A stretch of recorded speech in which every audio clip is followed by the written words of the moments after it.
खाला जाची पानी पूरी खाला जाची पानी पूरी रियांस रिकॉर्डिंग स्टूडियो जनकपुर नेपाल।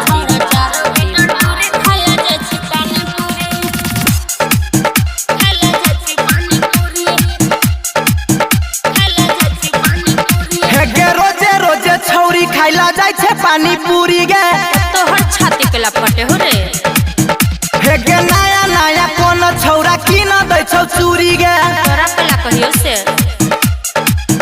हे गे रोजे रोजे छौरी खाइला जाय छे पानी पूरी गे नया नया कोन छौरा की न दै छौ चूरी गे लभर के संग खाइला जाय छी पानी पूरी उहे पीन दै छे चूरी।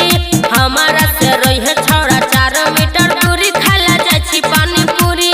रोजे रोजे नया नया पीन दै छे चूरी खाइला जाय छी पानी पूरी। बुझला कि नहीं रियांस recording studio Janakpur Nepal. DJ Vikas Matiyar Kala Sitamarhi. हे गे घूमेला जाय छे छौरी चश्मा लगाई के लगाव नहीं रे। हे गे छौरा के पटाबै छे तू कोना खिचलाई के तो हमर मर्जी कुछो करू। हे गे घूमै छे छौरी तू चश्मा लगाई के छौरा के पटाबै छे तू कोना खिचलाई के रे बेसी न बोल छौरा मुँह देब थूर खाला जाची पानी पूरी। हमारा से रहे छौरा 4 मीटर दूरी खाला जाची पानी पूरी। रोजे रोजे नया नया कीन दै छे चूड़ी खाला जाची पानी पूरी। तोरा रियांस रिकॉर्डिंग स्टूडियो जनकपुर नेपाल।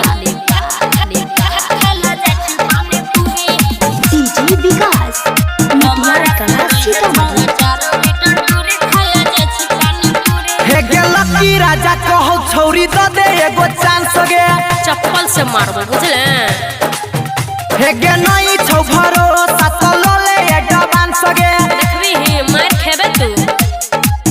हे गे लकी राजा कहौ छौरी द दे एगो चांस गे नहीं छौ भरोसा त लोले एडवांस गे सुमन सोना कहो रह कनी दूरी खाला जाची पानी पूरी।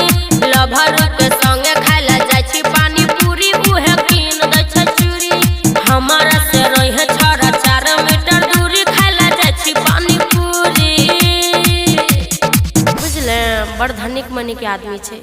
रियांस रिकॉर्डिंग स्टूडियो जनकपुर नेपाल।